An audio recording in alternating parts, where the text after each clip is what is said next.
السلام علیکم جی، مائی نیم از اسما شیخ، welcome to my channel. حاضر ہوں آپ کے لیے ایک اور انٹرسٹنگ سا ٹاپک لے کر۔ تو بات کر لیتے ہیں وہ سیریل جو کہ کووڈ-19 میں بہت زیادہ دیکھا گیا، جسے ہم سب بھی جانتے ہیں، ارطغرل غازی۔ تو بات کر لیتے ہیں ارطغرل غازی کے بارے میں۔ اکثر غازی کے لقب کے ساتھ سلطنت عثمانیہ کے بانی عثمان اول کے والد تھے۔ 1280 میں سلطنت عثمانیہ کے بانی عثمان اول کے والد تھے، اگرچہ اس کی تاریخیت عثمان اول کے بنائے ہوئے سکوں سے ثابت ہوتی ہے، جو ارطغرل اور اس کے والد کے نام کے طور پر پہچانتے ہیں، لیکن ان کی زندگی یا سرگرمیوں کے بارے میں کچھ اور نہیں معلوم۔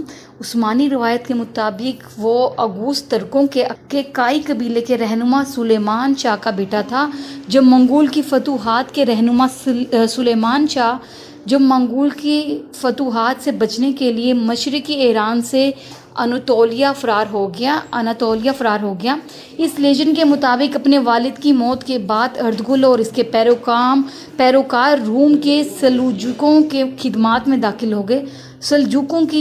داخل ہو گئے، جس کی وجہ سے اسے بازنطینی سلطنت کے ساتھ سرحد پر واقع قصبے سوگد پر تسلط سے نوازا گیا۔ اس نے واقعات کا سلسلہ شروع کر دیا جو بالآخر سلطنت عثمانیہ کے قیام کا باعث بنا۔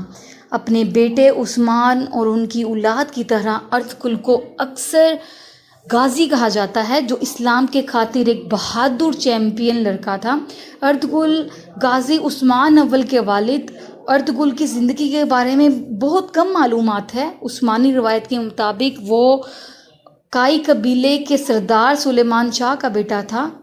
ارطغرل کی زندگی کے بارے میں یقین کے ساتھ کچھ نہیں معلوم، اس کے علاوہ کہ وہ عثمان کے والد تھے۔ اس طرح مورخین ایک صدی سے زیادہ عرصے بعد عثمانیوں کی طرف سے ان کے بارے میں لکھی گئی کہانیوں پر انحصار کرنے پر مجبور ہیں، جو قابل اعتراض درستگی ہے۔ ان بعد کی روایات کے مطابق ارطغرل ترکوں کی کائی قبیلے کا سردار تھا، جو بازنطینیوں کے خلاف سلجوقیوں کی مدد کے نتیجے میں تھا۔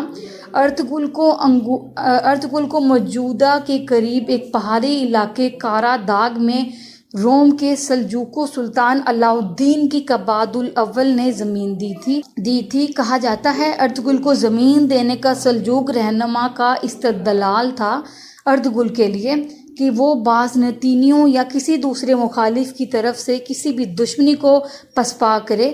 بعد میں اس نے ایک گاؤں حاصل کیا جسے اس نے آس پاس کی زمینوں کے ساتھ مل کر فتح کیا۔ وہ گاؤں جہاں اس کی موت بعد میں ہوئی، اس کے بیٹے عثمان اول کے تحت عثمانی دارالحکومت بنا۔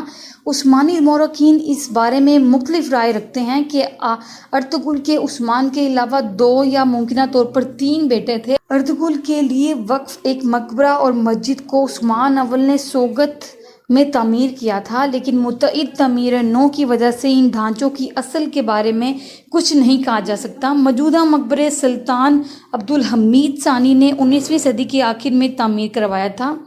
سوگود کا قصبہ ابتدائی عثمانیوں کی یاد میں سالانہ تہوار مناتا ہے۔ عثمانیہ بحریہ کا فلیگ ارطغرل، جسے 1863 میں لانچ کیا گیا، ان کے نام پر رکھا گیا تھا۔